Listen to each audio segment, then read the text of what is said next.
বাংলাদেশের পাঠ্যপুস্তকে এরকম অসভ্য শিক্ষা সন্তানদেরকে দেওয়া হবে, এটা জনগণ কখনো মেনে নেবে না। কথা বলেন ঠিক কিনা? সম্মানিত হাজির, বাবা মা অনেক কষ্ট করে, বাবা মা মাথার ঘাম পায়ে ফেলে সন্তানগুলোকে শিক্ষাঙ্গনে পাঠিয়ে দেয়। ওই হাঁসের প্যাক প্যাক আর এই টিলিং টিলিং সাইকেল চালায়, হুলা ব্যাংক কেমনি লাফায়, তার লম্বা লম্বা ঠ্যাং, কখন হুলা ব্যাংক জাগ্রত হয়, কখন কার পুকুরে চলে যায়। এই বাজে শিক্ষা দেওয়ার জন্য আমাদের সন্তানকে আমরা প্রতিষ্ঠানে পাঠাই না, আমরা সন্তানদেরকে পাঠাই প্রতিষ্ঠান দেবে, জ্ঞান অর্জন করে সমাজে প্রতিষ্ঠিত হবে। কথা বলেন ঠিক কিনা? আজকে অনেক অপকৌশলে, তারা ছলে বলে কৌশলে এগুলান ঢুকিয়ে দেওয়ার একটাই মাত্র কারণ হলো যে এই সন্তানগুলোকে যদি আমরা বেহেয়া বেলাজা বেশরম বানাই, তাহলে যাদের শরম নাই তাদের ঈমান নাই। হ্যাঁ, যাদের শরম নাই তাদের কি নাই? তারা কোন জায়গায় হিট করেছে? তারা কিন্তু এই হাদিসগুলান পড়ে দেখে যে মুসলমানকে কোন দিক থেকে ধ্বংস করা যায়। তারা ভালো করে বুঝতে পেরেছে যে যাদের শরম নাই তাদের ঈমান নাই, যাদের ঈমান নাই তারা জাহান্নামী। কথা বলেন ঠিক কিনা? সুতরাং খুব পরিকল্পিতভাবে আমার আপনার সন্তানগুলোকে বেলাজা বেহেয়া বানানোর জন্য একটা সুগভীর পরিকল্পনা চলছে। কথা বলেন ঠিক কিনা?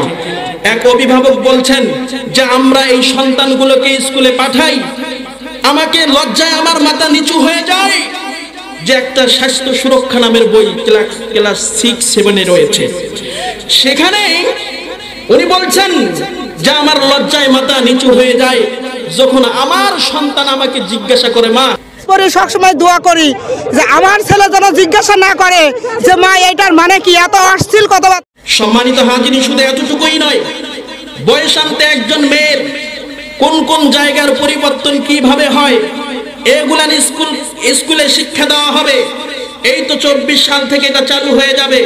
বয়স আনতে একজন যুবতী মেয়ের, একজন মেয়ের বয়স আনতে কি কি পরিবর্তন হয় শারীরিক ভাবে, এগুলান স্কুলে খাতা কলমে এগুলান সবকিছু কি বুঝিয়ে দিতে হবে স্যারকে। আচ্ছা বলেন, এই মেয়েটা তো শিক্ষা গ্রহণ করবে, অবশ্যই অবশ্যই সব সময় তো টিচার তার কাছে থাকবে না, জানতে হলে তো অবশ্যই মা বাবাকে জিজ্ঞাসা করে জেনে নিতে হবে। কথা বলেন ঠিক কিনা? সম্মানিত হাজিরিন, একজন সন্তান যখন মাকে বলবে আমার কি কি পরিবর্তন কিভাবে হয়, এই মা বাবার তো লজ্জা হবার কোনো জায়গা থাকবে না। কথা বলেন ঠিক কিনা? সম্মানিত হাজিরিন, শুধু তাই নয়, আমি একটা শিক্ষার্থীর, একটা সাংবাদিকের প্রশ্নের উত্তর আমি দেখতে পেলাম। ওই মেয়ে বলতেছে যে না, আমরা আগে স্কুলে আসলে এই গোপন বিষয়গুলো আমরা পরস্পরে আলাপ করতাম, আমরা লজ্জাবোধ করতাম, কিন্তু এখন আমাদের এগুলো খুব ফ্রি হয়ে গেছে, একজনে আরেকজনকে জিজ্ঞাসা করতে আমার কোনো লজ্জাই লাগে না এখন। নাউজুবিল্লাহ বলেন। সমাজ কোন দিকে নিয়ে যাওয়া হচ্ছে? সম্মানিত হাজিরিন, আপনি মনে রাখেন, আপনার ঘরে আল্লাহ পাক সন্তান দিয়েছেন বা দিবেন, এই কন্যা সন্তানটা যদি বেলাজা বেহায়া হয়, লক্ষ কোটি সন্তান ধ্বংস হয়ে যাবে। এই একটা কন্যা সন্তানের কারণে আপনি জাহান্নামী হয়ে যাবেন। কথা বলেন ঠিক কিনা? পরিকল্পিতভাবে আমাদেরকে ধ্বংস করার কায়দারা করছে। অসম্মানিত হাজিরিন, আমাদেরকে সজাগ থাকতে হবে, দুর্বার আন্দোলন করে তুলতে হবে। 24 সাল থেকে যেন এই শিক্ষা কারিকুলাম কখনো যেন স্কুলে বাস্তবায়ন না হতে পারে। কথা বলেন ঠিক কিনা? আমরা বাস্তবায়ন করতে দিব না।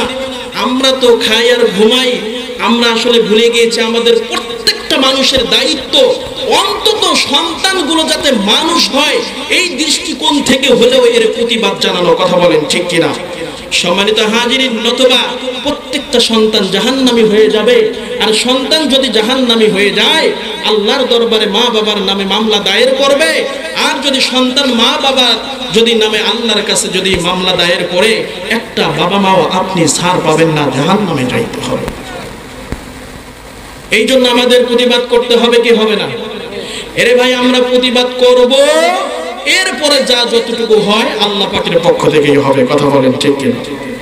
সম্মানিত হাজিরিন, বলতে চেয়েছিলাম, আল্লাহ পাক রব্বুল আলামিন ডাক দিয়ে বলেন, বান্দা, আমি আল্লাহ পাক নারী জাতিকে বড় সম্মানী বানাইলাম, তবে খবরদার, নারী জাতিরা যদি ধ্বংস হয় গোটা জাতি ধ্বংস হয়ে যাবে।